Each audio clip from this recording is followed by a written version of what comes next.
Assalamualaikum warahmatullahi wabarakatuh. Balik lagi sama saya Ahmad Sufyan Aziz dalam tutorial Rapid Miner. Pada tutorial kali ini saya akan membuat sebuah model menggunakan metode klasifikasi yang outputnya adalah decision tree. Data yang akan kita gunakan adalah data sebuah toko atau market, yang dimana data tersebut akan dibuatkan prediksi, yaitu prediksi tentang pembeli yang akan menjadi pelanggan di masa depan atau masa yang akan datang. Maksudnya seperti apa? Langsung saja kita masuk ke dalam tutorialnya. Masuk ke Rapid Miner. Pertama-tama kita masuk ke dalam Rapid Miner. Saya sudah masuk. Kemudian kita pilih datanya. Nah, data yang ingin saya pakai itu adalah data bawaan dari Rapid Miner.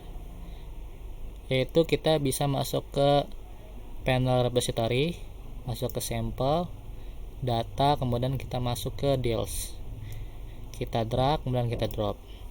Nah, sebelum kita buat sebuah prediksi, kita harus tahu dulu data apa saja yang ingin dibuatkan prediksinya.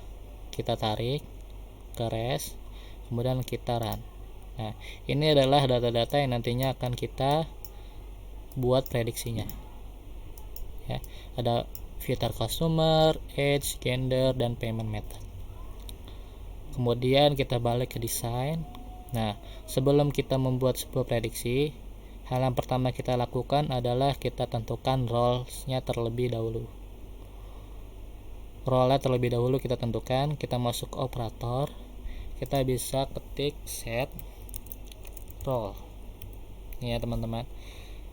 Kemudian kita drag dan kita drop. Nah, kita klik set role, kemudian masuk ke parameter, kita tentukan atribut name-nya. Mau berdasarkan apa? Kalau yang kita lihat di result tadi, kita menggunakan filter customer ya, sebagai bahan untuk melakukan sebuah prediksi. Nah, kita atribut name-nya kita pilih filter customer, target role kita pilih label. Terus kita set additional roles-nya. Jadi role pendukungnya. Ini kita pilih age. Terus kita target role label. Terus kita pilih lagi add entry, gender, target role juga label, dan yang terakhir payment method kita pilih target role label. Nah, kenapa saya tidak memasukkan fitur customer? Karena fitur customer sudah terlebih dahulu dimasukkan di atributnya. Kemudian kita apply. Nah, setelah set role, kita tidak langsung menentukan prediksinya. Pertama-tama kita select dulu atributnya. Masuk ke operator, ketik select attributes. Ini ya teman-teman, kita masuk, kita drag di depan. Kemudian kita klik select attribute, masuk ke parameters, kita tentukan filter type-nya berdasarkan subset. Pilih subset dan single ya, karena kita ingin menselect seluruh atributnya. Terus kita masuk ke attributes, terus kita pindahkan semua dari atribut, kita pindahkan ke select attribute. Gimana caranya? Kita klik edge, terus kita klik kanan, atau yang lebih mudahnya bisa kita klik yang paling atas, kemudian tekan shift dan tekan yang paling bawah, klik yang paling bawah itu yang dimana payment method. Nah, ketika sudah di select semuanya, dapat kita pindahkan dan di apply. Baru kita masuk ke modelingnya, atau kita masuk ke modeling. Nah, dimana modeling yang kita gunakan adalah decision tree ya. Tadi kan saya sudah di intro awal saya sudah bilang kita akan menggunakan modeling yang outputnya adalah decision tree. Kita masuk ke modeling, terus masuk ke predictive, masuk ke trees, dan kita pilih decision tree karena output yang ingin kita tampilkan adalah decision tree. Mungkin kalau teman-teman ingin berkreasi bisa menggunakan random forest, child, id, dan lain sebagainya. Yang saya ingin pakai adalah decision tree. Nah, setelah itu kita tidak perlu melakukan perubahan di decision tree, kita langsung saja merun ya. Nah, ini adalah hasil dari data si deals yang tadi kita lihat sebelumnya. Ini ketika sudah dilakukan prediksi. Nah, kalau bisa kita lihat di sini, atribut atau role pertamanya itu adalah filter customer yang sudah kita set di sini ya, filter customer. Nah, kalau kita baca filter customer yes credit card, filter customer no age, maksudnya seperti apa? Jadi data ini kita prediksikan tentang pelanggan masa depan atau pelanggan yang akan datang di masa depan. Apabila yes, maksudnya pelanggan yang di masa depan itu kalau misalnya datang ke toko rata-rata menggunakan credit card. No, maksudnya itu pelanggan sekarang.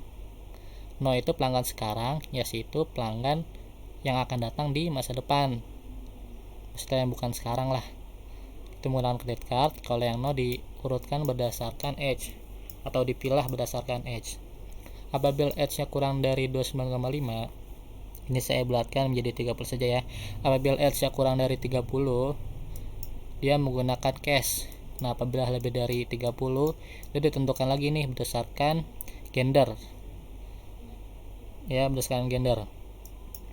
Laki-laki dan perempuan. Nah, kalau misalnya ini yang kurang dari 30 ini berarti dia bisa laki, bisa perempuan. Yaitu menggunakan cash. Nah, ketika lebih dari 30, dilihat lagi nih perempuan dan laki-laki. Apabila perempuan yang usianya lebih dari 30 rata-rata memakai credit card. Tapi laki-laki yang usianya lebih dari 30 dipilah lagi atau ditentukan lagi nih. Apabila lebih dari 72,5 kita bulatkan ke atas 73. Apabila lebih dari 73 rata-rata menggunakan credit card. Tapi apabila dia kurang dari 73 dia akan ditentukan lagi. Nah, ini apabila kurang dari 37, laki-laki kurang dari 37 umurnya rata-rata menggunakan cek, dan lebih dari 37 ditentukan lagi umurnya.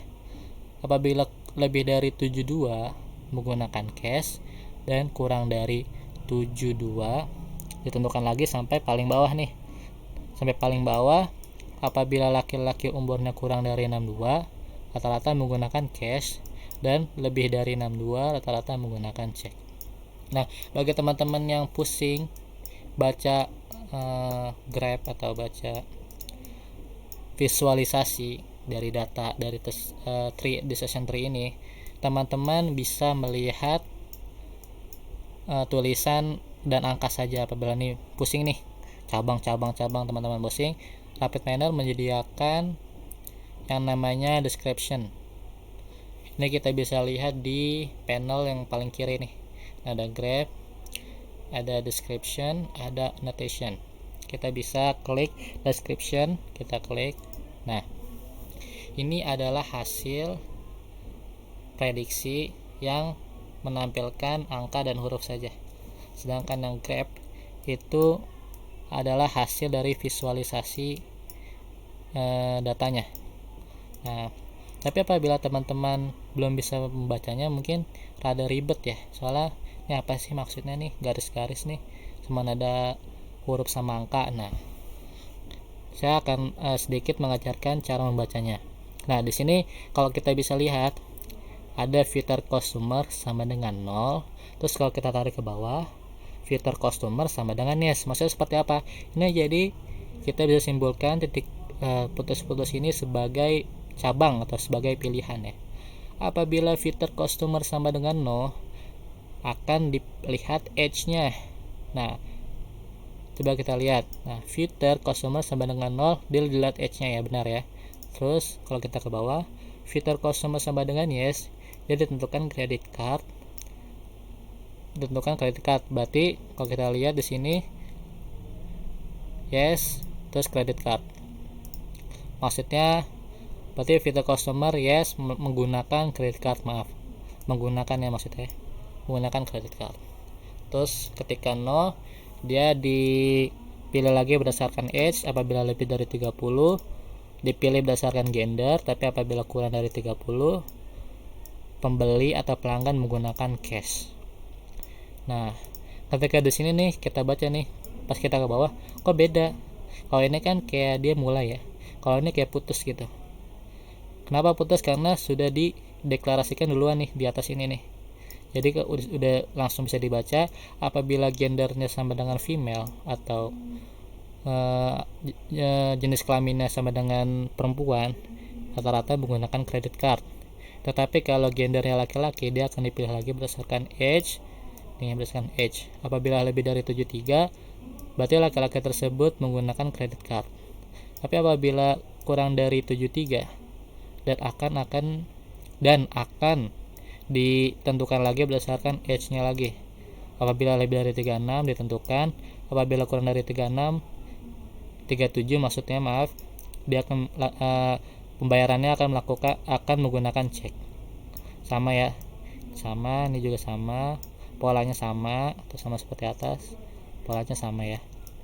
Nah, mungkin kalau misalnya teman-teman yang terbiasa dengan menggunakan visualisasi, teman-teman mungkin bisa menggunakan Grab ini nih yang lebih menyegarkan gitu untuk mata. Tetapi kalau menurut teman-teman ini rada-rada susah untuk membacanya, teman-teman bisa masuk ke description yang tadi sudah saya jelaskan cara membacanya, mungkin lebih mudah ya membacanya. Kesimpulan tutorial kali ini, kita berhasil membuat sebuah model dengan metode klasifikasi yang outputnya adalah decision tree, yang mana datanya dapat kita lihat baik menggunakan visualisasi data maupun non visualisasi data. Mungkin cukup sekian tutorial kali ini. Apabila ada yang tidak mengerti atau kurang paham, bisa bertanya di kolom komentar, dan apabila ada kata-kata yang salah atau tidak tepat, mohon dimaafkan. Assalamualaikum warahmatullahi wabarakatuh.